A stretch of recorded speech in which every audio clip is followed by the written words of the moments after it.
So, as Kim's getting up the agenda, and before we start the meeting, Gina apologizes for not being able to be here, especially with all the elections and all that good stuff that she knows how to do. So one of the things I'm going to try to do is with my wordsmith, help guide us on what we're going to do, because I can't ask for motions, I can't do those, but I can say, this would be a really good place for the board to make a motion for this, or to do this, to help kind of facilitate going forward. But, at any time, if, after we get through elections, if somebody else wants to take it, I'm more than happy, but I'm also happy to help guide us through as we're doing this and go from there. Okay? Sounds good. Okay, with that, go ahead, bud. All right, we'll call the meeting to order as the agenda, date, time, and location were properly announced. Very nice. Thank you. You did a very good job. Yeah, Yeah. exactly. Where's my gavel? Where's the gavel? Here. So with that, this would be a place where Amy would go and do the oath with Chris and with Brian. So, do you have the oath somewhere? Looks right, like right here. There you go. So we can go stand over somewhere where the camera can see us, and we can do that reading.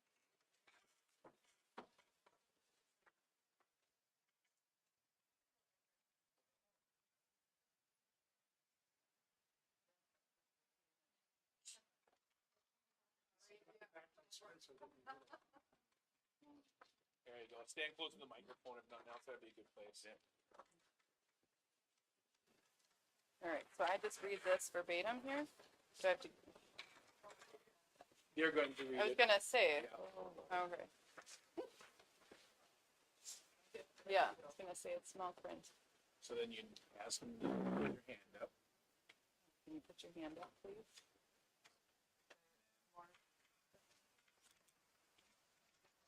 And then you start.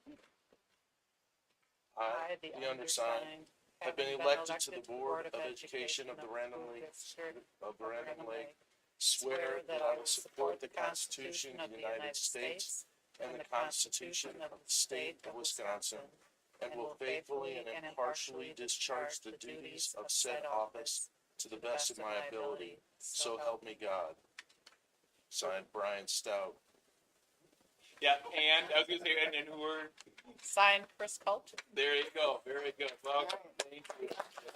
Yeah, get the cupcake, very good.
its officers. So, as we go through this, we start with president, vice president, clerk, and treasurer.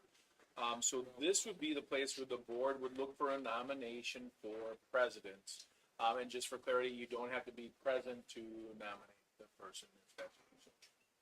I make a motion that, Gina Steiner be nominated.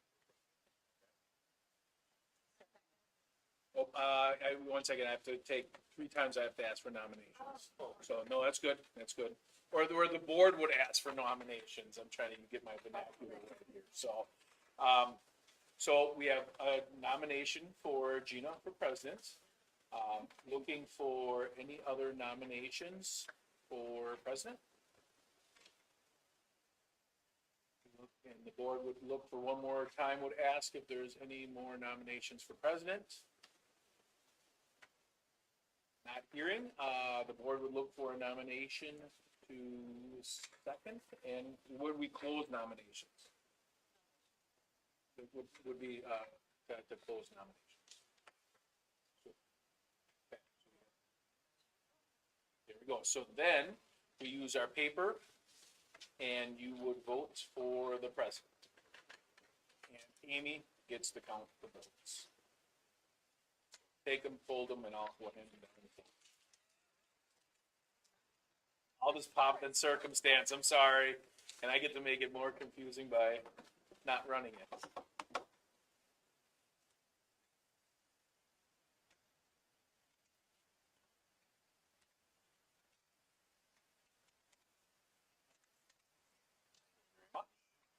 Go. Just count.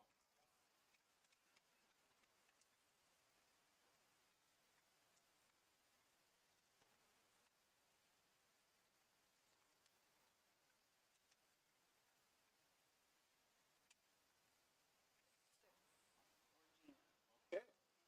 So with 6, we have 6 for Gina. And we can move on to vice president then? Okay, so this is the part where the board would look for nominations for vice presidents.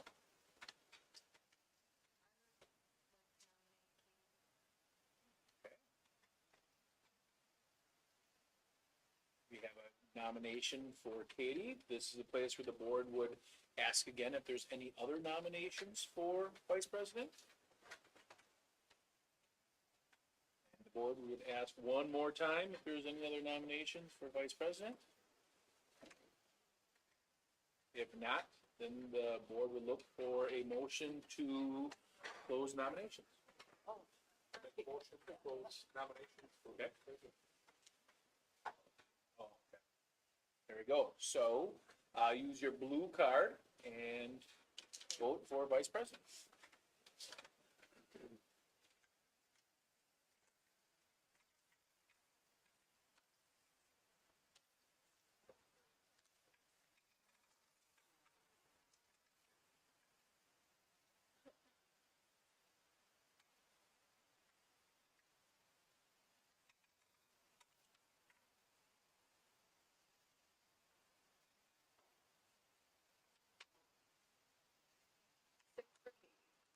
Go.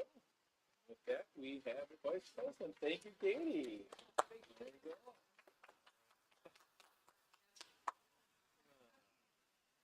Okay. Next, the board would look for a nomination for clerk. You'll do it, clerk is? Okay, for treasurer. Okay, I hear a nomination for Chuck for treasurer. With that, the board would ask if there are any other nominations for treasurer. With that, the board would look one more time if there's any other nominations for treasurer. Not hearing, nominations are closed.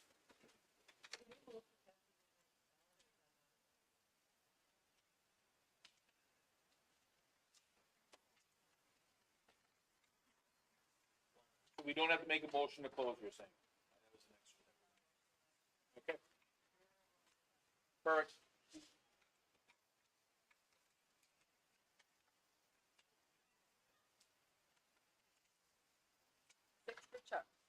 Go, congratulations, Chuck, thank you. Can't wait for that annual meeting. And lastly, the board would look for a nomination for clerk.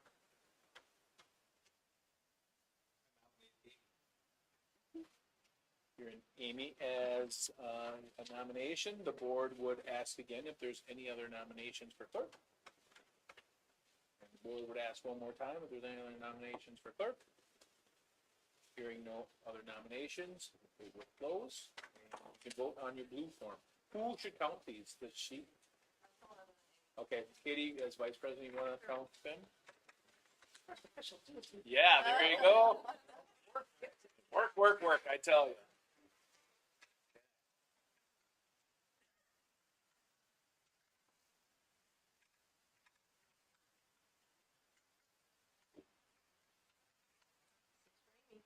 Go. Thank you. So we have a full cast of officers. So thank you, Amy. Thank you, everybody.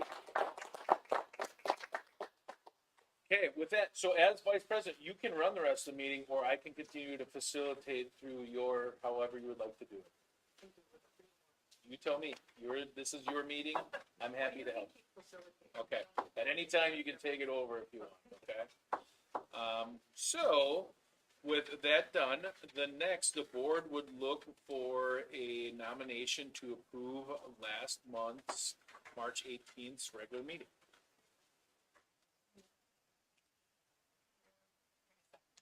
First and a second. The board would look for any discussion on the minutes?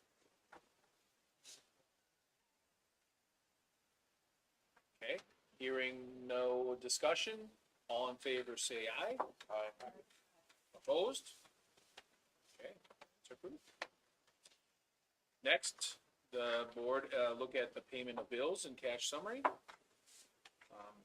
As the superintendent here, I had one question about some of the bills. Who asked me about the double payment? Chris. If you look at, we have two checks that were written to Delta Dental on March 1st. And what happened is you get to see every check that was written. You don't get to see when a check was voided. There was some transcribing on the check and the numbers were off by like a few dollars. So we had to void that check and reissue it. So that's why you'll see it twice March 1st. That was the only question that I had on payments. Any? I had a couple and I forgot to ask. Okay. So I don't know if you can answer them. Sure. Well, we see what we can do here. We'll work on it. Just like a motion to approve. I make a motion to approve. Okay. Well, and I need a second. Thank you. Now we should have discussion. I just wonder the in-charge energy charger install. Yeah. 24,000. Is that the electric? Yeah. So we actually have the way they charge us, and we're getting reimbursed through a grant. So did we get reimbursed already? Yeah. Yeah. Another one was the town of Fredonia. It says duplicate payment, 18,000. Yeah, the extension was right over here. Oh, okay. It was nice of them to think of us twice, though. Well, this was just curiosity. Midwest Communication advertising was 1,200. I just wondered what kind of advertising. So we have done some, it's called like geofencing, where we're actually getting out, and I've seen it a couple times, well, you've seen us, but, if you go on YouTube, now we're done, we did it for 3 months during open enrollment, where you'll actually see our ad, we had the blue ribbon, it was ways of getting onto YouTube, getting into Facebook, things like that. What it does is, it's kind of scary, but anyone that entered a school within one of our local school districts that had school-age children would show up on their feed from time to time. So, that's what we did. We did 3 months. Instead of doing a billboard and some of the other things, we invested on this. We had some really good returns. You can actually see how many people visited our website from this. This coincided with our new website design and some other things. We had quite a few hits from that, so it'll be something we'll probably do every year as just another way to get the word out. Is there any reporting that shows how many times it was viewed, whether they went to the site? Yeah. Or how many? Yeah, and if that's something, we'll put in the minutes, I'll bring our 3-month report back, just to kind of see once. We actually, for the last month, we had, students design the picture for the blue ribbon and do some things in our photography class, so did some kind of fun things to work on the marketing piece, but, next month I will, show you the reports, we'll make it and you can see how it works. You know, when you put something on a billboard, people drive by it, but you don't know what kind of effect you have. This, you can actually see what kind of traffic you're creating. Billboard is not big. Working on it. Get bigger one. Digital advertising. What's nice is we have very inexpensive presence out on 57, with the billboards, and we can go a little bit bigger. We're slowly seeing how big we can get, and go from there. So we have a permanent presence on 57, and then the digital is really what we're going to do more and more here, especially during that open enrollment time. So, good question. Other questions? That's it? Okay. Okay. With that, then, if there's no other discussion, we will vote for approval here for, all in favor, let's say aye. Aye. Opposed? Okay. Payment of bills. Next, cash summary. I don't know if there's anything too exciting on the cash summary for, this month. As you can see, we got a bunch of reimbursements from DPI. Other than that, nothing really too exciting. Okay, any questions? With that, the board would move on, to, just a notification. Congratulations to Mrs. Reed, for getting a $215, donation for Decodable Books. And then next, we get the fun part here of the board is, looking for appointments for the CISA convention on May 22nd, 2024. So if there's anyone that is interested in going to CISA, speak now. What do they do compared to what Philosophy does? So CISA's, there's 12 CISA's in the state of Wisconsin. When they were first designed, they were meant to break up the state and disseminate information from the state out to the schools. And they still do that. We use CISA for a bunch of things. They have regional experts that we can use for professional development. So, there's some things they're really, really, great at doing and they're very handy. There's some other things that I feel like sometimes we have better, people in the house to do. So, but their job is really to help us continue to do the directives coming from Madison. They have people trained to help us with that.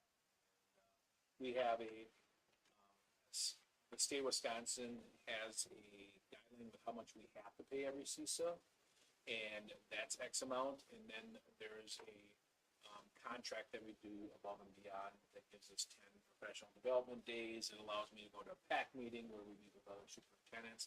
Our reading specialist pays for stuff. So there's some really good regional collaboration meetings at the school. It's my understanding we don't have to have a delegate there. Is there, like, is it useful to, like, so I felt like the last thing when we talked about, was it this useful to go to? Do you feel like this is similar? We haven't had anybody go for the last few years for a reason. I mean, they're run by a board, just like we're run like a board, so, this is a place where we ask if anybody's interested, but if nobody goes. I went one year. Well, what'd you think? You brought, yeah? I mean, you learn stuff that's coming down from the state, like you said. I mean, it was interesting. It was a long drive up to Greenville. That's a Wednesday too. Is it a, like, all-day meeting? Is it just like a? I don't know, do you know? I think it was just a few hours at night. Yeah, that's what I think too. Yeah. Just a few. No. What you tried, Katie? Tell us what you think.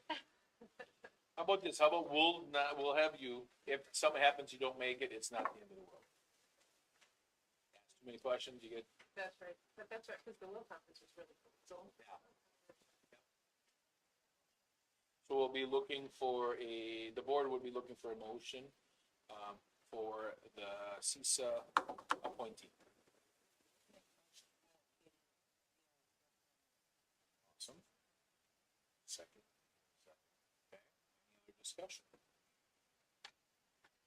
Not hearing any other discussion, and Katie not saying heck no, looking for a vote, all in favor say aye.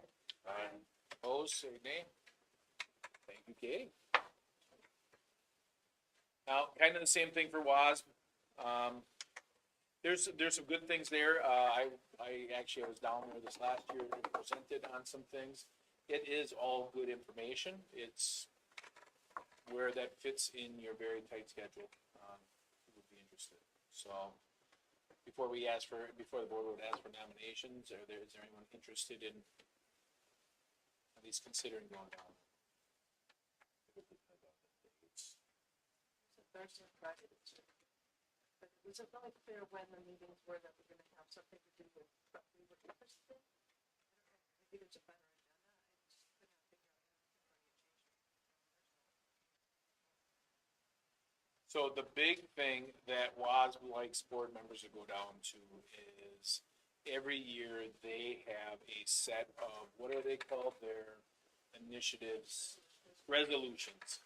So WASB represents big districts and small districts and urban districts and rural districts and everybody in between. So one of the things they try to do is create agreed upon resolutions that everybody can agree to. It's kind of political. There's a lot of kind of, staturing and things like that. I've gone to a couple of them. I'm always happy to go with if anybody wants to go to that. That's the most important part of this appointment. But going to the WASB convention, if there was ever a time that the board, there's some districts that have a tradition that the whole board goes down for the whole convention, stays overnight, because a couple nights at that. That hasn't been a tradition that we've had even before I got here, so yes. Is there anybody interested? Is there a cost for that? Yeah. Not to you, to the district. The district would reimburse.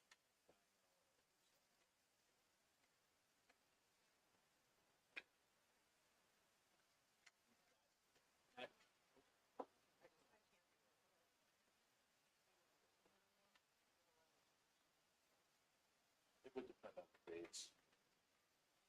Last year was like, maybe it was. It's Jan, yeah, it's It was Jan. like January 21st. It's usually.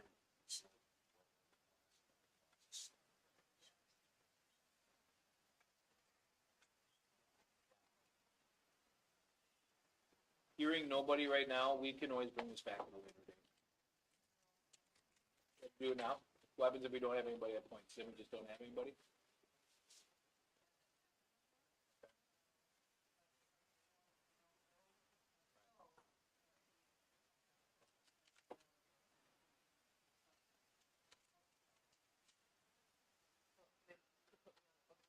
Okay.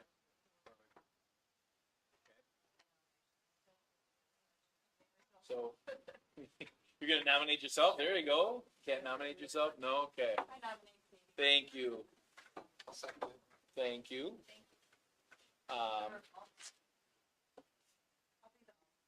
Thank you.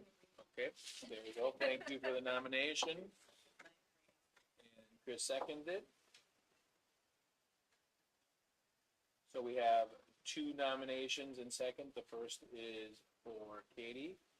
Let's take a vote on that. All in favor of Katie being the primary, appointment? Aye. Opposed? And then the second out there is for the alternative in being Rini. Looking for a vote, all in favor say aye. Aye.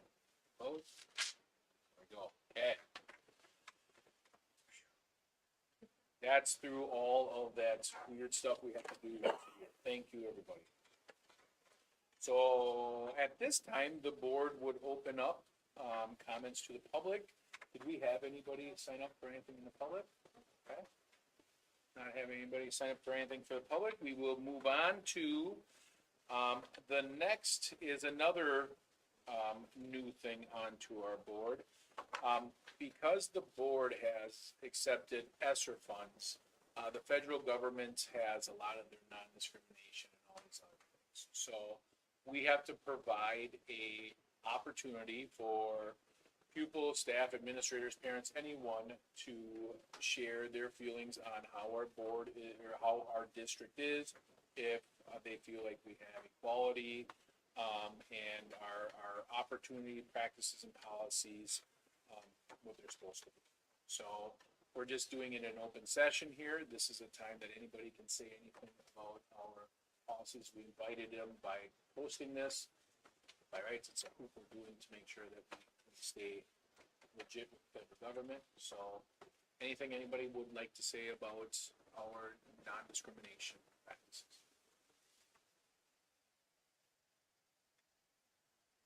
Okay. Thank you, everybody, for that. Now we're legal through the feds. Okay. Next, referendum updates. Everybody has an update here. Rini or Chuck, anything you guys want to say about the updates? I know we had the groundbreaking. Anything else, anything as board representatives you'd like to talk about?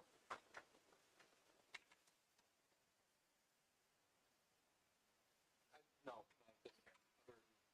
it's progressing. There's been a few obstacles, but I think we're overcoming those. Yeah. The latest update I got was things will be prepared. Yep. And, we should be all okay.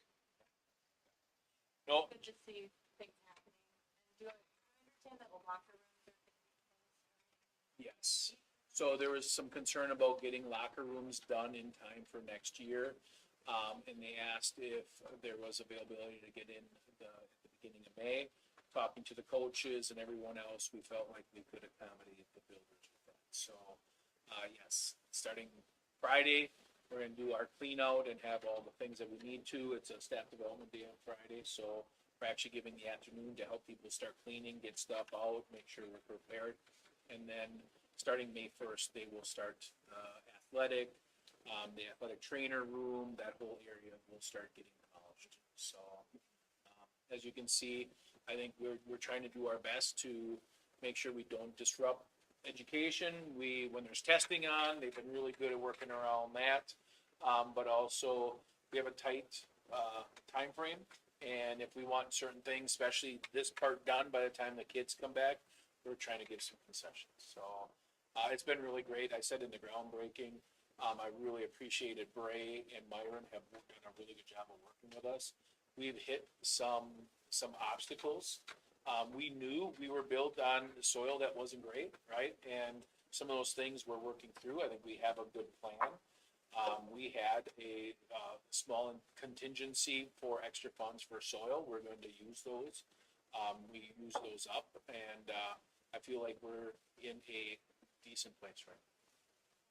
So Groundbreaking was nice. Said nice things, so. I appreciate everybody that came. I couldn't ask for a nicer day for that too. So maybe just be a little more specific, just for other board members, if they hadn't heard or if they're hearing from the public, the two issues that I'm aware of that we ran into that are being addressed. And that was a gas line location at the southwest corner of the building, between the road. Again, that is being worked with the Wisconsin Gas. Yep. They will be making modifications there. And then with the parking lot, there were two areas where was found to be some previously laid asphalt that was covered over the top of. So those did cause some concerns that ran into the contingency.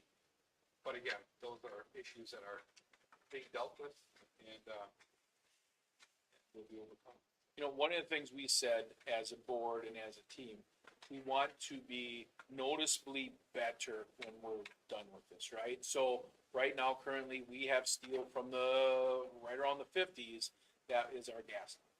So through this process, by moving the gas line, we're going to go to the more updated, it's the PEX is like the plastic lines. So that is going to be installed and rerouted. be out of the way of the road and all those other things. So we'll have a more secure gas line when this is all done. In the past, wherever our parking lot originally on the north side was about 2.5 feet below where our current parking lot is. And I say we're fixing some of the decisions of our ancestors, and I'm sure everybody had a good decision. But they had blacktop, and when they wanted to raise it, because we are low, right? Like, we know we're pretty close to the water table. I think somewhere probably 30 to 40 years ago, they wanted to raise the parking lot, probably for water issues would be my guess. They didn't rip out the old parking lot. They left that parking lot. They didn't build up the next 2 feet in gravel, which is kind of standard operating procedure now. They brought in fill, and any fill that they could. So some clay, some dirt, some things like that. So we have 2 feet of extra removal of soil that we needed to do. Get rid of a second parking lot that was underneath the first parking lot. And now we're at a place where we can start building up our parking lot. So, what we have down, we've had extra, we paid for a third-party, soils management company called Giles. They've been doing a really nice job, of giving us guidance on how to use this. We had some questions, so we actually pulled in another expert to come in and make sure that when we put the parking lot down, it will be stable. And their PSI came in on Friday and said what Giles is telling us is good.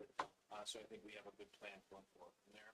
The other piece, we're shutting the water off on Friday. When we did this addition, our ancestors ran the water line outside of the library instead of in the roofs. That's pretty standard operating procedure.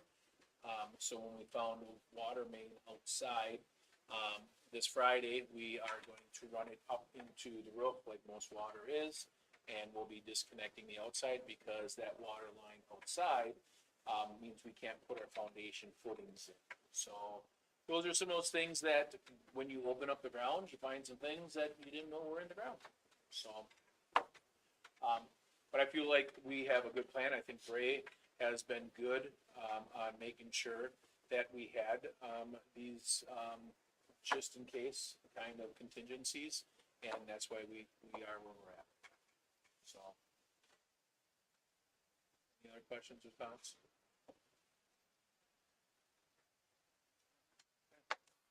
Awesome. Well, thank you, everybody, with that.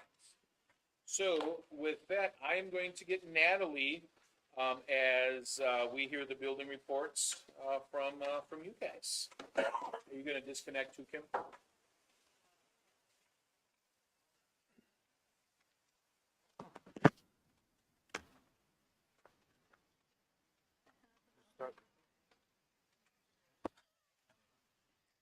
All right.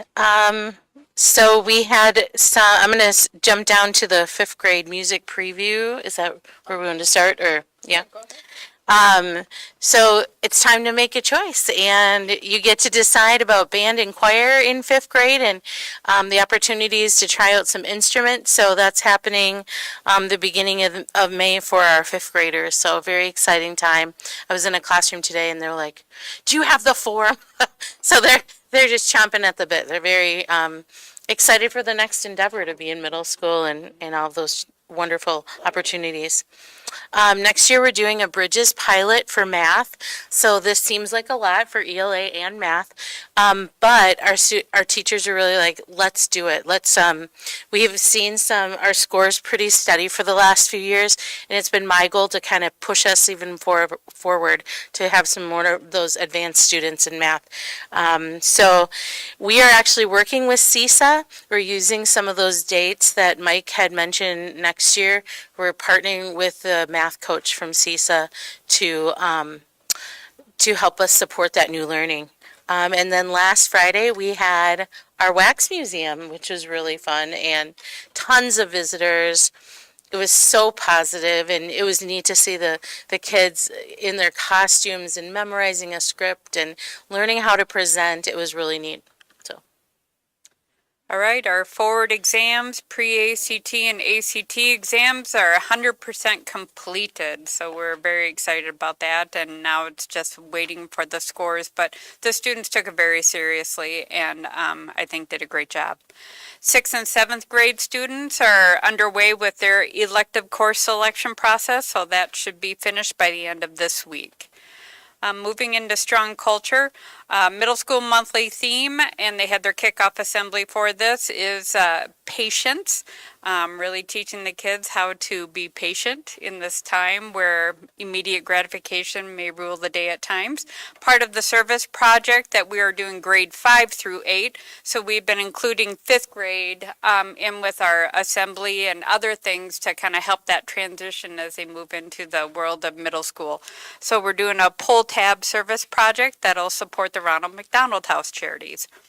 The senior play was a big hit. I hope you were able to come out to see it. It really was a lot of fun, and the kids had a great time with it as well. The high school was able to attend their preview, and they enjoyed it too as well. And our ACP speaker, we had a speaker come in, and it was a friend of Mr. Frias's who talked about overcoming adversity with his own almost like disabling pieces, and he was able to speak to the middle and high school together. But really the overall message was about overcoming diversity and being your best self, even in the face of that hardship. So we were really lucky to have him come and speak last week. And upcoming, so on Wednesday, will be Administrative Assistant Appreciation Day. And so we want to give a shout out that we really appreciate the hard work that Bethany, Callie, Janet, and Kim all do. We know that they're the ones that really run the district because of all their hard work that they do. And tomorrow we have our Bus Driver Appreciation Day. So Rachel and Mike have been planning some really wonderful things just to appreciate our drivers. Again, help make our school whole and get our students here safely. Teacher Appreciation Week is the week of May 6th, and the 4Kids organization has a lot of really wonderful things planned for our teachers. So I've been getting to hear a lot about it with Bethany in the office, so that's been really fun. We have the talent show coming up May 15th. It is during the day. You are welcome to attend. I know Anna has some really special things planned. Trying to get a staff thing together, so she's really excited about that as well. And then our fourth quarter incentive, we're going to be going, got this idea from Susan. They did it this last December, so we're going to be going down to the Cedarburg, the Rivoli Theater, and we got a really nice deal we can take the whole school. We're going to take pre-K through 2 in the morning and 3rd through 5th grade in the afternoon. So they're working to earn that incentive, again, thinking about our positive behaviors and what we can do in school to make a positive difference in our community, in our school community. And then I'm back over to you. Oh, yes. Well, it's a secret, but I'm going to tell you. It's the DC League of Super Pets. So it was recommended from it's about working together and teamwork and overcoming adversity for some of the characters in the shows. High school just finished up a couple of fundraisers. So Shoes for Africa, which was hosted by NHS. They collected all of the shoes today, and Nikki Donahue did a great job with that, working with the NHS, and they were going to be sending those over to be shipped off for people in Africa, as well as our canned goods drive that Sid Lucas headed up with our student leaders. And we ended that canned drive by last week having our Ramway Roundup, where then the grade levels had a competition of who could build the highest pyramid. And there was points with how they stacked it and all that kind of stuff. So the senior class won. They were very excited. So they did a nice job there. Strong community connections. We have the Ozaki Family Services will be coming in on May 8th. They'll be meeting with, I believe, 5th through 8th grade, doing digital citizenship, technology use presentations. We do this each year, so we always welcome them back each year. And then we will be bringing in Mike Dimitris I believe he was here approximately 8, 9 years ago that he spoke to our student body. So we welcome him back. He works with the Center for Respect, and he'll be doing a presentation for our 5th through 12th graders. So it'll be 5th through 8th will be one presentation, and then our high school will be another presentation. It'll be open to, we'll invite parents to be able to come listen as well. But really it's about healthy relationships and how do we respect one another within our these healthy relationships. So we're looking forward to inviting him in. All right, and we're also participating in the Ozaki family, the technology, so it's going all the way down to kindergarten and thinking about what does it mean to be a good digital citizen. So I think that's really cool too. The fun fair is May 3rd, and it's here. We have some food trucks organized. They've been working on author-themed baskets for each grade level, so it's been really neat to see that starting to come in. There's a Harry Potter one in the office right now. So everybody's they're very excited about what that day looks like. And all right. So before we finish off with the conservation fair, just quick do some student acknowledgements. So we had our state forensics qualifiers. That was Dawson, Lena, Trista, Spencer, and Mackenzie. They did a wonderful job. Dawson, Lena, Tristan, Spencer came out with gold medals, and Mackenzie came out with a silver medal. So we were very excited to have all of them and how they performed. And so last but not least, I want to turn it over to Mrs. Weeks. Here, so Natalie, I'm gonna get the volume up here, and I'll just kind of kick it off. If you weren't here this weekend, we had our conservation fair. I don't want to steal all Natalie's thunder, but she says we had over 600 people here just enjoying it. She has been the person who had this as a brainchild, who started it 3 years ago and has just made it a really cool event. So as we give an update, Natalie said she'd be able to talk to us virtually. I'm like, you know what, we'll take that. So Natalie, hopefully I didn't steal all your thunder, but give us a little update on how everything went with the conservation fair. All right, can you guys hear me fine? Just making sure. Okay, perfect.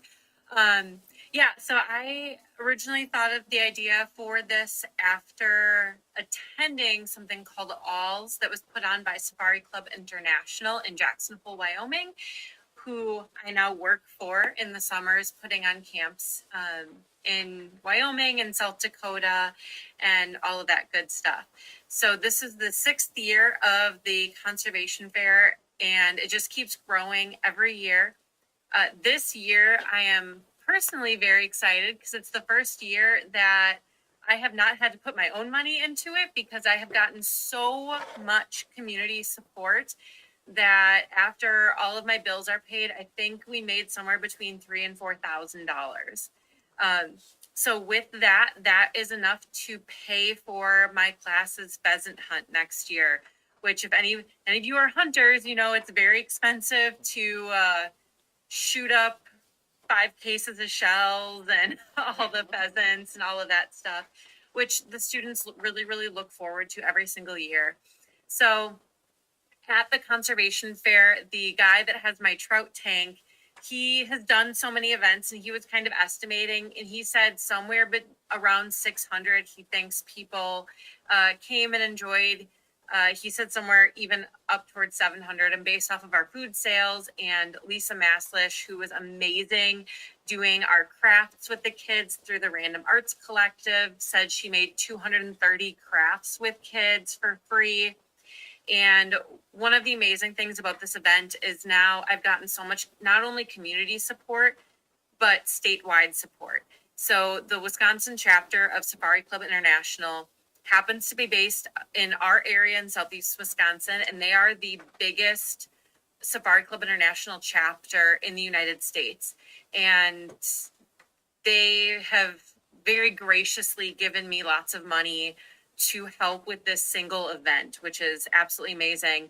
And also the conservation organization Whitetails Unlimited is actually based in Sturgeon Bay, Wisconsin. And they've given me $1,000 as well. Safari Club gave me $3,000. And then Lisa did her amazing in-kind sponsorship to be our presenting sponsors for this year.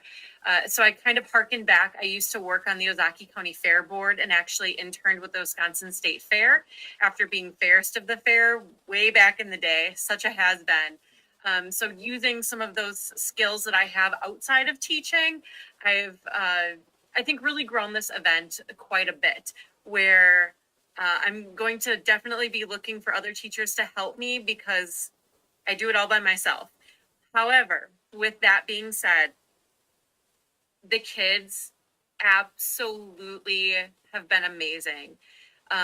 Timmy Geiger, he had the idea to have the Jumbotron with all of the sponsors flashing all day. He did that all by himself. He knew he couldn't be there on the day of and recorded me a video of how to turn the Jumbotron on. And he did that on his own volition, which was amazing. I had kids showing up, helping other students and small children how to shoot pellet rifles safely with what they learned in class during our hunter safety unit. I had kids showing them how to do archery safely after what they've learned in archery and Boy Scouts. It was just amazing. I had some girls absolutely rock face painting. There were some kids walking around that looked like legitimate tigers. It was absolutely amazing just to see kids' talents really, really shine. And even at the end of the fair, when I had, oh my gosh, I think probably 40 or 50 rainbow trout left, there were 2 boys that just took them all and cleaned them. So I think some of you might have benefited from that and have a bunch of rainbow trout in your freezer right now. So thank you very much. So my dad didn't have to do that this year. But yeah, it's such a huge event and the community really appreciates it. So thank you guys for letting me do this very niche, weird event with my interests and let me go pheasant hunting with the kids. And we're going fishing in a couple of weeks and just get kids outside and get them involved in conservation because today is Earth Day and that's super important. And just to kind of with Natalie and it's when you have that kind of energy, it attracts kids, right? It attracts others, it attracts community members. I'll never forget Natalie, and I told Natalie this story, when we hit the front page of the press of our kids hunting. I think they were shooting sporting clays at that time. I had more people ask, "You're giving kids guns in school?" And I'm like, yeah, that's what our community, that's something we do. And I think that's the really kind of the treasure of public education is there's some districts that would not fly 1 ounce. But here, because we are representative of who our community is, we can do pheasant hunts, we can do clay, we can do these type of things. So thank you, Natalie, for representing our community and bringing everybody together in this really cool thing. So. Yeah, and one super quick story, because I don't want to hold you guys a long time, but to piggyback off of that, one of the girls that's in my wilderness science class this year, her dad hunts a lot, but she never took hunter safety when she was younger, and she's one of those kids that would fit in that troubled category, and did hunter safety, took the field test, passed with flying colors, was too anxious to come with us on the pheasant hunt, but she passed the field test, so she got her hunter safety certificate. Her dad was so excited because she wanted to go deer hunting with him this year, and opening day got a 7-point buck.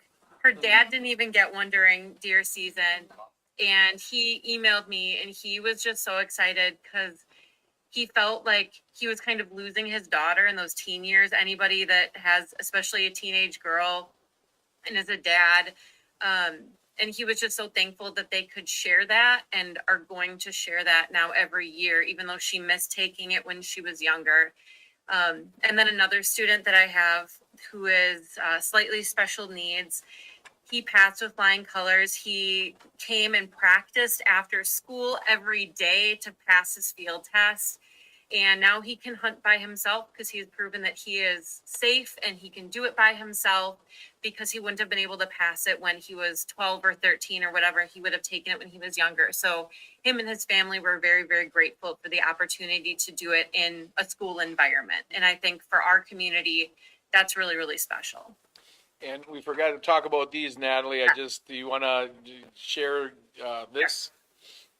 So every year we do a giveaway at the conservation fair, and I stole some extras for you guys, so everybody gets, Get mine. and someone's excited.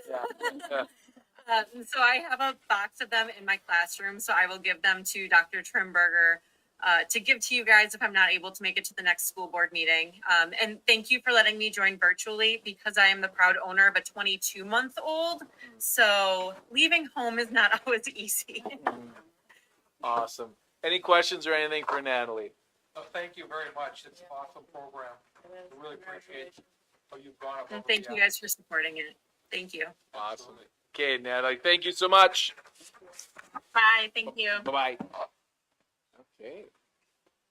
There we go. Okay, so moving on, we have our board committee reports. Amy, anything about the board of canvassers? Oh, did I skip one? Oh, yeah, okay. I can do that. Thank you. Oh, there you go. You're disconnected. Yes. Oh, yeah, I forgot the Eric update. Thank you very much. How do I miss the Eric update? Eric wasn't able to be here, but gave us a really nice update of the work he's doing. He's been with, I think every club now, has had some really, really good input. We're finding some really great strategic ways to help. One of the things that we're going to be doing is looking at a website. We're going to put a link for every one of our youth organizations on our website. So parents that are new to our community know how to get there, know how to sign up. We're also working with the village to put it there to make sure that nobody is not aware of these different opportunities. We're looking, as it says here, looking at uniforms and how we can help through a constant, because we can't buy every team uniforms in year one, but how can we slowly support some of these teams? Basketball this last year, because of jerseys and everything else, it was over $200 a kid. It's something crazy like that, that if you had multiple children in that sport, that would have been very, very difficult to do. So we're working with every one of our club sports. We invite people, please. Eric's been going to these board meetings. I know Rini, you probably aren't seeing him as much because he's out doing those things. He's doing a fantastic job. It's so nice to have somebody. It was great because we've tried this a couple times and I kept hearing, well, the groups don't want our help or some of these other things. And now that Eric's doing like, oh yeah, you know, that's my neighbor in this group, and oh, I have a family member in this group. Like he's so in with those things. He's gotten the trust, and that's what we're trying to do. We don't know, we don't have unlimited funds. But we're trying to help all these groups be the best version of themselves. We're trying to find ways that we can very easily complement each other. A community youth group shouldn't feel competition from district sports teams. It's the same kids. So whatever we can do with that, I think it's been a really, really nice spring. Eric did ask me above and beyond this to put out there that the football club is going to be meeting on May 5th. It's kind of like just a football informational session that anyone through 5th grade through seniors are invited. So that was his last meeting he was at that he wasn't able to get on here that he wanted to fill. So every month we'll have a little something different. One of these months maybe we'll get him in here and you can ask more questions, but I'll be his voice until he can. And for me right now, it's more important that he's having these conversations than getting here. So. Very good. Now we're to the board committee reports. First is the board of canvassers. Amy, anything you want to say about the canvassing? Well, it's fun to do math at 7 a.m. in the morning with Kim every year, or every 2 years. We did it. It was fine, right? It turned out well. We were just missing one, and we must have got that. We successfully got Brian as a Yeah, right, official write-in. yeah. Thanks for the support. Yeah, no, that was a different way. I would say thank you to Gary for, putting something out there. That was a little new thing that we all had to learn how to do, and, we navigated through it, and you know what, just another learning opportunity. So, I look forward to working with everybody, I appreciate their support. Yeah, welcome. Congratulations, and thank you for signing on for another 3 years. What a good team. Okay, next, budget committee. Chuck, anything you wanna say about? No, we'll talk about that, and Patty can update us on where we stand. Or do we do it later? No, no, budget would be right now. Yeah, what you do right now? Current year budget, I feel I'm pretty much on track, you know, I'm very cautious to say that, but we did purchase some curriculum and it was, because it's mandated that we get it, the teachers wanted to start it early, so that was $107,000 that I did not have budgeted, so we're gonna hopefully be okay at the end of the year. I'm gonna say we're gonna be okay at the end of the year. And otherwise, everything else is pretty much on track. And just the curriculum that was 107,000, this was part of Act 20 that this fall, it said every school has to pick one of these 4 curriculums. Rebecca and her team vetted it. They got so excited in vetting the CKLA, that we wanted to start doing the professional development already in June. So by buying the curriculum now, gets us ahead of some of those other districts that are maybe waiting till July 1st. And we think our budget's gonna be fine and still have a little bit extra, but if not, just know we did it for a good reason. And also, part of the Act 20 legislation is we get reimbursed, a certain percentage. I don't know how much, to be honest with you, and we'll get that money in 2026, so it's like money in the bank, when the state of Wisconsin owes you money 2 years from now, it'd be great. But we just figure it's worth the risk. Yeah. And it's a 6 year, for the 107 is a 6 year commitment.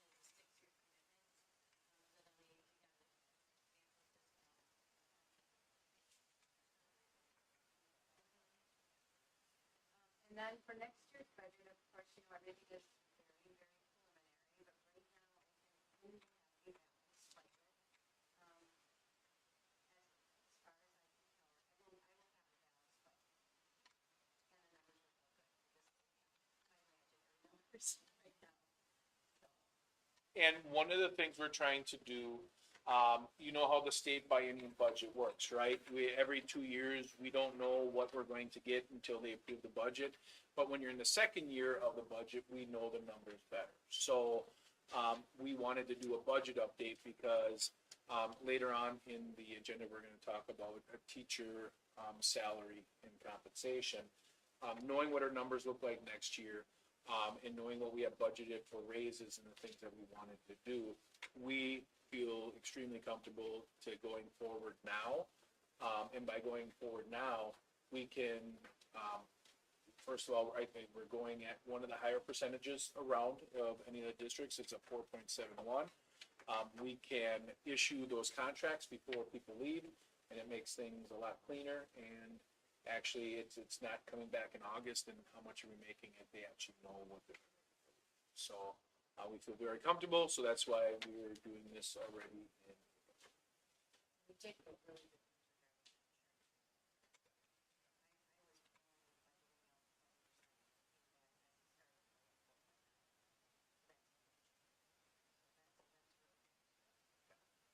What does that equate into money, like percent, I don't know, 50% savings, what is that dollar? We Well, spent about 1.2. that's big. So we budgeted about 200,000 and it came to like 60. And we're not done negotiating, so we might be able to bring it. So it's good to be safe than sorry, right? So, and then, we do have the teacher negotiations committee, and that's later on in the agenda, we'll be talking. Okay. Next, we have board action for the approval of a co-op for golf, starting in the 24-25 school year. As you know, we weren't able to run golf this year. Northern Ozaki hasn't run golf for the last 2 years. And as we continue to do the board's recommendation to offer as much as we can to our students. We reached out, they were interested. We have a really great coach that would be interested in doing the co-op. And, we're at the point right now of looking at board action. Their board, I believe, approved it already. And it's just up to us if we'd like to get into a co-op with them. This would be our, since this would be our team, it would be co-oping with us. Is it back to trailer the coach? Yeah. I just had a question about the agreement.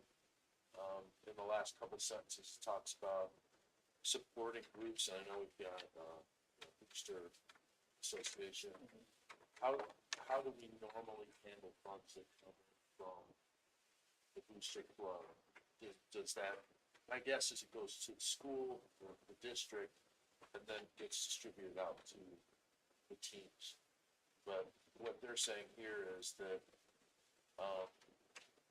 the parents groups or other organizations should not be directly involved in donations or funding the teams directly. Is that, how's our practice here? We would be funding, so we split everything half and half with this.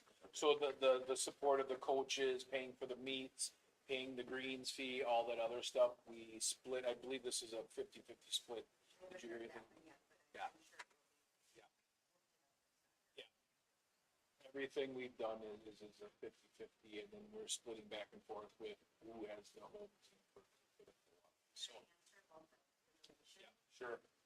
We have Fund 21, general activity accounts, so all the teams have also an activity account that they elect to spend money out of. They do get a budget from the school, but then anything extra, they would do a lot of fundraising if they want, that's where that money goes, and it accumulates from year to year. In the fund, In Fund 21, and they're each separate one, yeah, so they Okay. just keeps adding, I don't have to roll that over, that just, I mean, I roll it over, I don't have to close it out. Okay. And that's where booster money goes to, so it's booster club money will go with that. That's right, not direct, there's not, booster club not paying grants. Right, so like I just got a big donation for the winter concession, and then when I entered it, I put it to where they've designated the club to go. Thank you for that. That's exactly what it was. Okay. I move that we accept it. Thank you for the motion. The board would need a second. We got a second. Okay. Any other discussion on the floor? Not hearing any I'm super happy that we're doing that because I was hearing, some frustration that kids couldn't play golf this year, so. Yep. I guess, but You got to I'm play it, super, right? I'm Yeah. super happy to hear that we're doing something to make. I really feel like this co-op piece, there's going to be little hurdles, right? There's two different organizations working together, but we have made a commitment to give our students as many opportunities as possible, and to do that, this has been a way that has been working, and I think it's only going to keep getting stronger. So I appreciate the support of the board for going forward, and with that, we'll vote on the approval of the co-op, with everyone in favor saying aye. Aye. Opposed?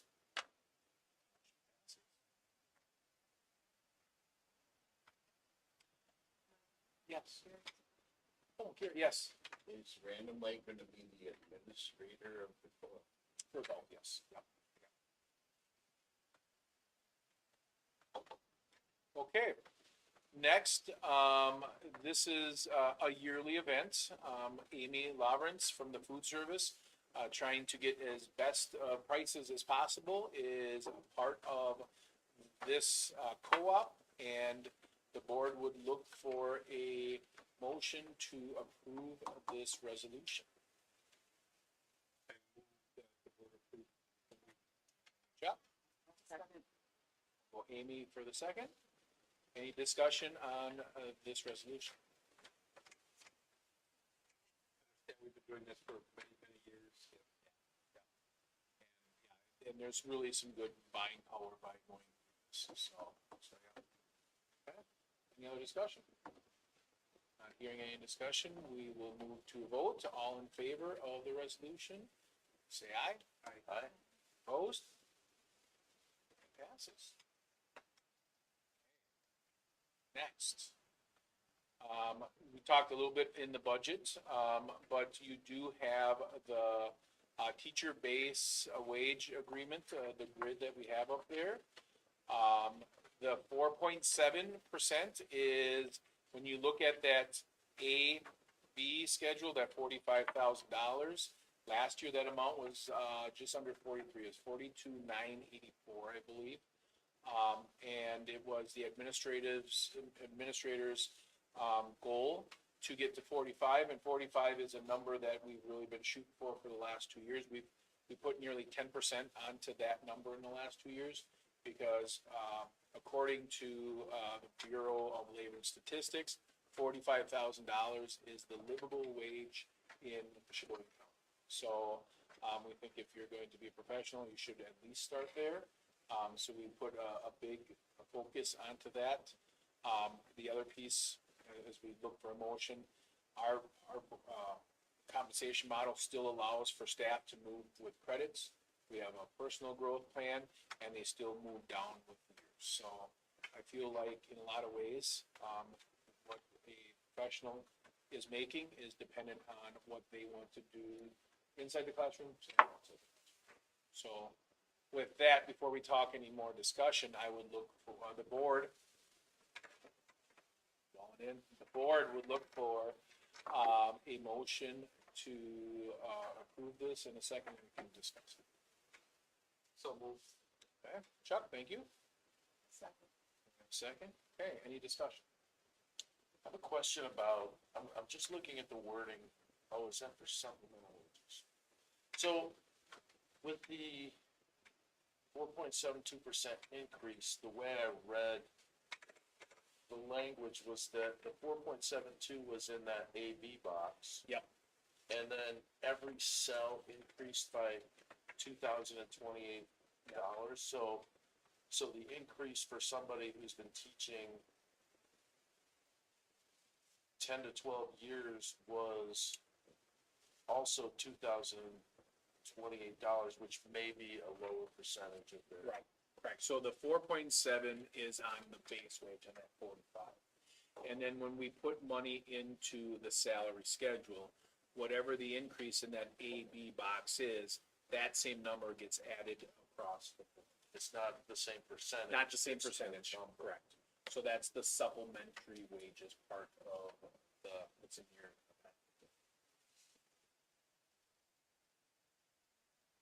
Can I ask how we compare to other districts in the conference? So right now, as we asked around the other ones, I don't have the conference, but we meet with the county superintendents on a regular basis. And right now, the starting salary is between 43 and 47. So we fall right in the middle there. I would say half of us have something like this. The other half are more restrictive, and don't allow for the growth of the movement to the right, and really just do an increase over longevity. And I would say our top pay, that's, that really LMB, the Masters plus 36. I would say we aren't the highest paid around. Sheboygan is probably, I think, at 84 right now. There's some other districts that are right in that 80 range. We would be in the low medium. With somebody, for instance, who's in the DM, for instance, with the 55, 45, they got more like a 2% increase. Probably, yeah. Something just shy of 2%. Right. Yes. 55,000, right? So 2,000 over 50,000. Oh, sorry. 4.72%. No, that's right. That's more of a 4. Yeah, sorry. It's that time of night. Doing the reverse now. And so, and this is a good time to talk about the PGP. So we have in our handbook, this talks about, so the B is bachelor's, bachelor's plus 9, bachelor's plus 18, bachelor's plus 27, master's plus 9, 18, 36. So that, the old way was you had to go to college, get those credits, and then you could move. One of the things that we've done, that we have, I think, nearly 7 or 8 staff members, we have more, that we have a lot of staff that are doing some really great things. We have a group that is working with 4 kids that are working with their parents and trying to find ways to engage with them. They're doing action research at Random Lake on how they can increase the engagement of 4 kids. And every year, over a 3-year period, they come up with a plan. They share that plan with the administration. They give us a report in year 2 and a report in year 3. And if they've accomplished that, we give them 9 credits of Random Lake credits. So you can move along that scale every 3 years to the right. You can take college credits and move, but you can also do that. And one of the things with this is, I would hope anyone that's in any one of these cells are looking for ways on how they can improve their instructional practices, how they can do their, we want it to be in 3 areas. What are they doing to make stronger classrooms, stronger culture, or stronger connections to the community? And we have members in doing things in all 3 of those. Some are doing one in this, some are doing this. Our counselors are working around what's the topic that, compassion and resilience, because we know teaching is getting to be such a tough place with the kids and all the expectations. So we have a support group. Those counselors are working on PGP so they can move. So it's not just about the wage increase here. It's the ability to have you the master of your own domain and be able to afford this as people are moving to the right. And we're trying to encourage people on a regular basis. Along with these raises, there's some people that could get this raise plus move to the right, and some of our friends might even move down if they're in that 3rd position. So there's some people that could be seeing upwards of 4 to 6. So there's that movement to think of on top of it. Love that. It's been a powerful tool. It's helped us retain staff. It's helped us find ways, because the appetite for going back to school isn't the same as it was before, right? So we can tell people, we can move you along. And it's also a way when they know that the district is recognizing their hard work and putting it into that credits piece, they understand that those are some things that you get here that you wouldn't get somewhere else. So it's really allowed us a couple of different levers that I've never had before. We inherited the PGP.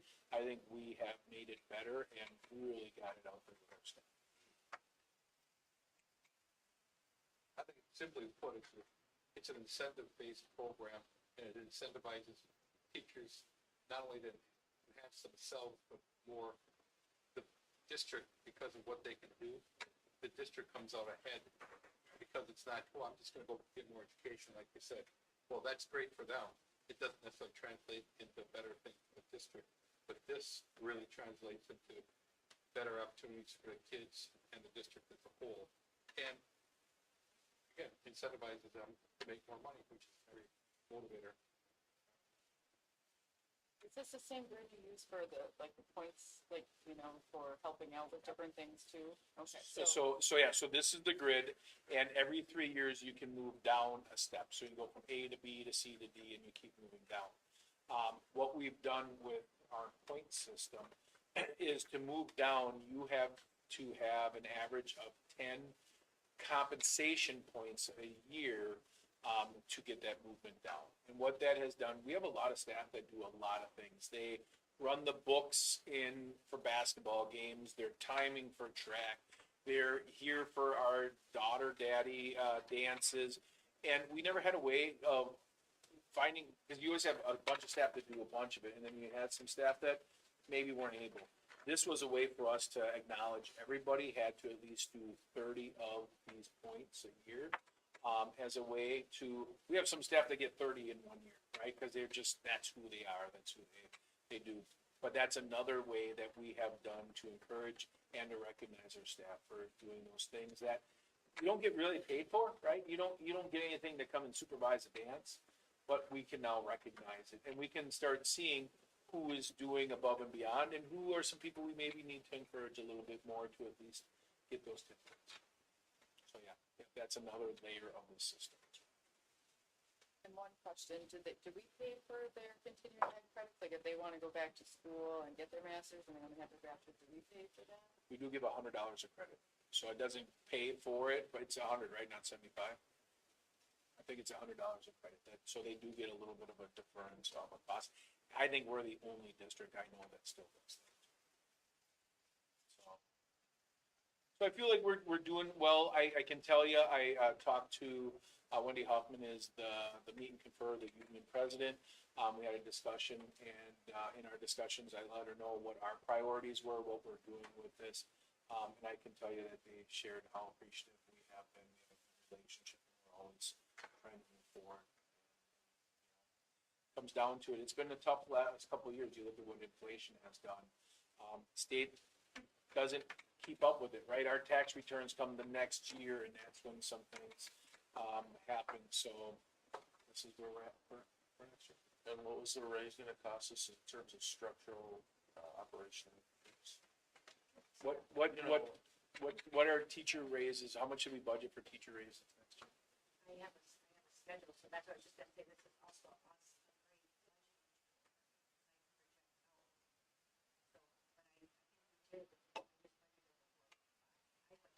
You know what the total number was with the increase, salary wise?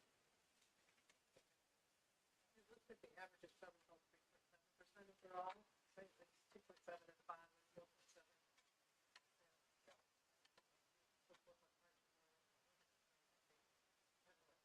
I feel like it's like around between $80,000 and $100,000 somewhere. That's just a number from previous years. For what we paid for teacher salaries this year and what the increase in our budget for next year. Right, I'm just looking at the numbers here, Brian, for your budget for 24, 25. Right now shows for salaries alone, $4,883,000. So I guess figure the percentage off of that, to give you some general Yeah, idea. right. I recently heard a number of staff are working side jobs because of inflation and cost of living, and I think that's reflective of a lot of families. But I think it's really important that we can, our teachers, the best we can. And so I'm wondering, is this the very best that we can do? I think knowing everything we are, and as we look at next year's budget, we're budgeted to within $13,000 for next year. I feel like this is the best we can do for this year, but it's something we want to continue to work on, and go forward. I do want to remind us, the state put us at a freeze, right, with ESSER funds. When COVID happened, the state didn't give us any raises. In this last biennium, they gave us our first raise in 2 years, and ESSER funds went away. So I feel really good about being able to do this in a time where other districts have hit financial cliffs and some other things. There's some districts that are in a place that they're looking at laying off staff. I feel like we're in a good place. The state of Wisconsin's sitting on close to $10 billion in surplus, and nobody knows how they want to utilize that. I'm hoping the next biennium budget, maybe we can even come at this again and look at it, and do some more things.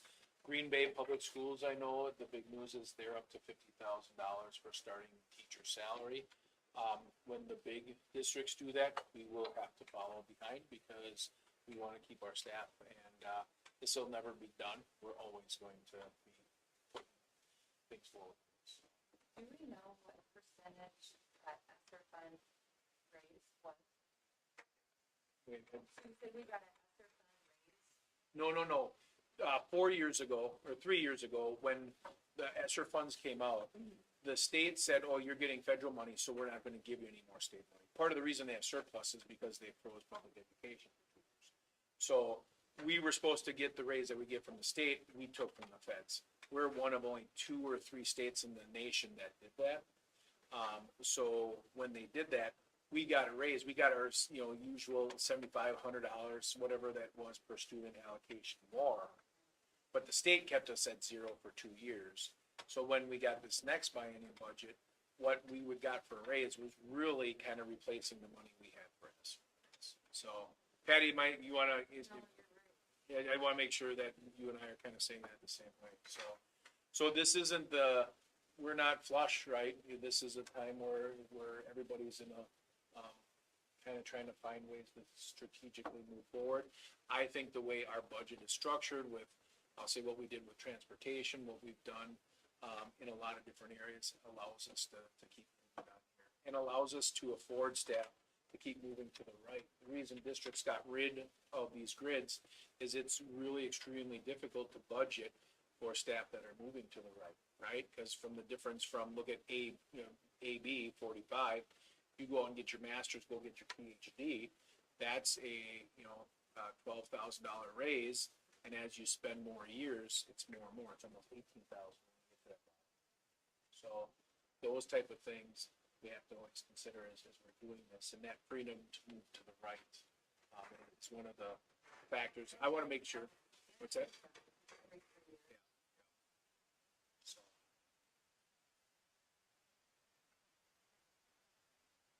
Any questions or thoughts?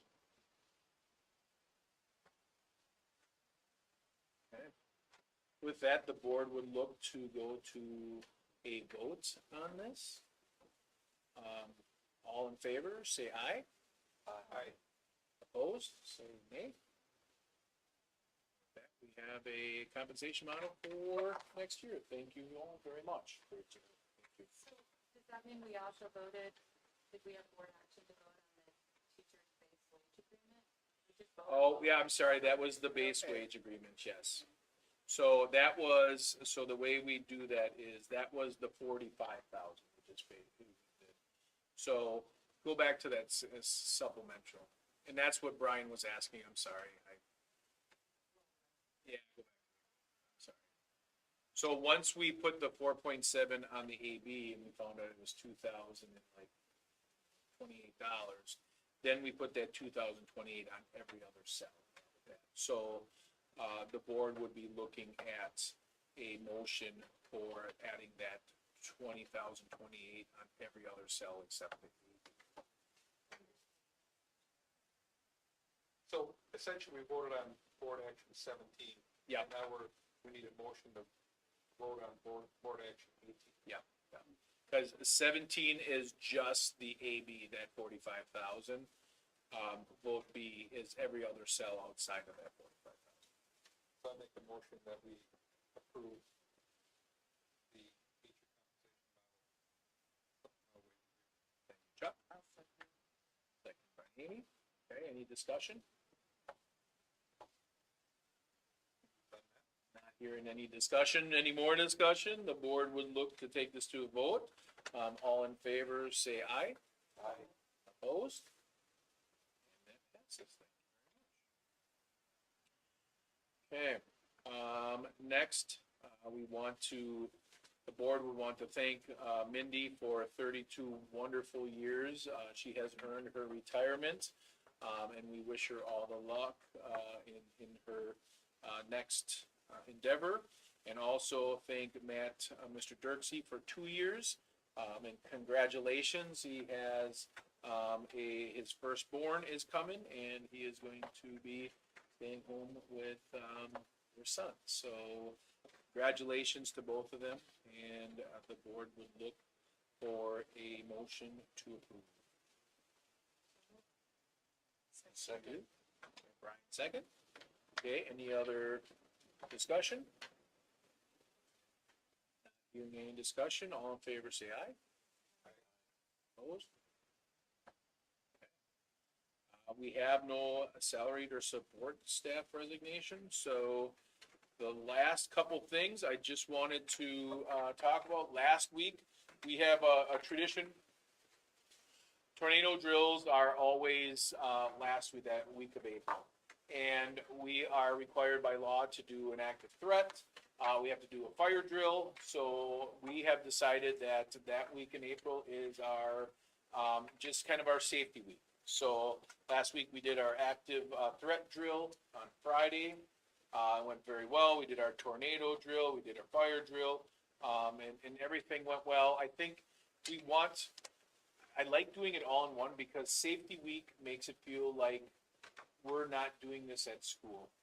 Every time we do an active threat drill, I feel like we have students and even staff that are like, we're practicing at school because this is gonna happen at school. So, no, we're practicing it because it's Safety Week and we just never know where we're gonna need to be prepared for a tornado, for a fire, for an active threat. So we do it all together and really try to talk about how this is about safety.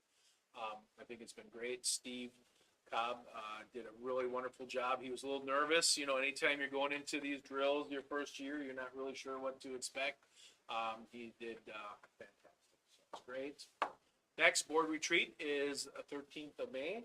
Brian, I don't know if you had that scheduled on your, did I get that to you?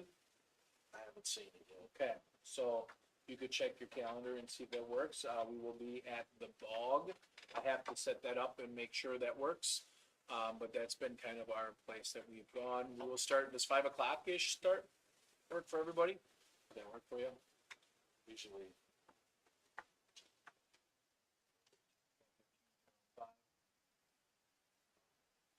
Perfect. We'll do 5 o'clock start time. Next month, I'm gonna talk about a really exciting thing that we're putting together for our students, with an exchange into Luxembourg, that, we just recently got funded, where our students are, this next year have the possibility to learn about Luxembourg and the roots in Luxembourg, and then, the first 2 weeks of June, go over to Luxembourg and, learn at the schools over there. This year, we have a couple of our staff members that have been doing virtual class presentations back and forth. And because of that, this June, I'm going to be in Luxembourg meeting our sister school or brother school. And that's over our board meeting. So I'm asking if we could do our June board meeting on the 24th. I don't know if that disrupts anyone. And at first I asked Kim if we could just forego our June board meeting, because it's gonna be construction and really messy here. We're not even sure which room we're gonna be in on June 24th. But we can talk about it, or we could do it June 17th, or we could do it virtual, and I can do it from over there. But if 24th works, we'll go with that. Okay? And lastly, last week Friday, we got our EV bus. No, I got it Thursday. Thursday night, Rachel went and took it out to the her route in the city here in the village.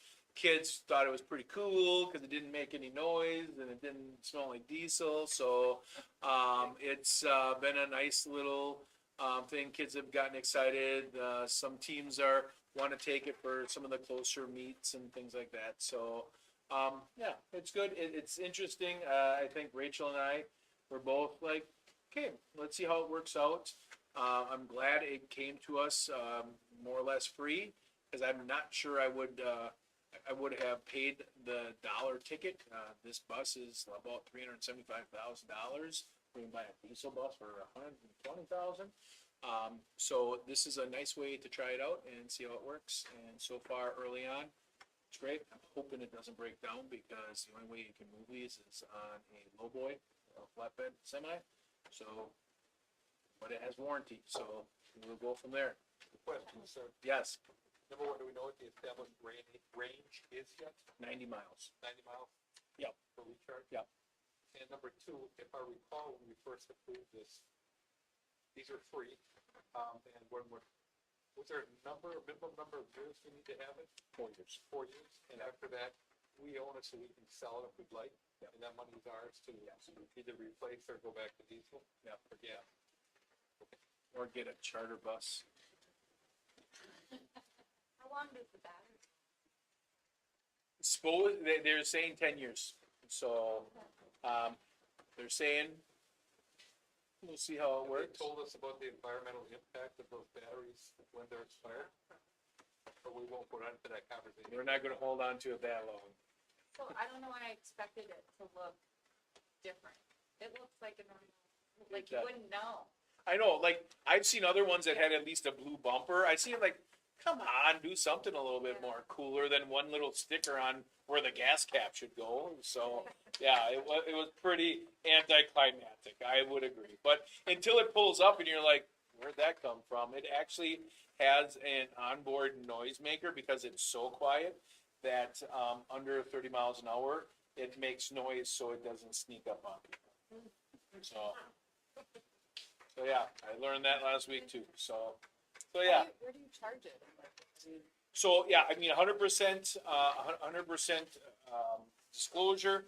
The whole thing, getting the charger. We did some things back off of. First of all, we're fortunate. Having the wind turbine, we had a transformer on site, and because we had that transformer, there's a lot of districts that got this grant, but weren't able to accept the bus because it was $100,000 plus to charge the buses. We were lucky we had a transformer because of that. So it was a little bit of fence removal and a little bit of gravel. All said and done, it was about $10,000. We have a parking lot for it back there to put the charger. It's right back by, behind the press box. So we can set it. Charge it with wind? We don't have, we could have, but we don't have it anymore. And the solar goes into the system, so we can kind of say our solar's charging it. But We Energy really owns that energy, but I bet you we're one of the few districts that have solar and an EV bus. We got it all without any, very, very few, I should say, very few tax dollars because we was a free and the EV bus was a $400,000 grant. So not too bad. And with that. Okay. There we go. Okay, thank you, everybody. Thank you for allowing me to fumble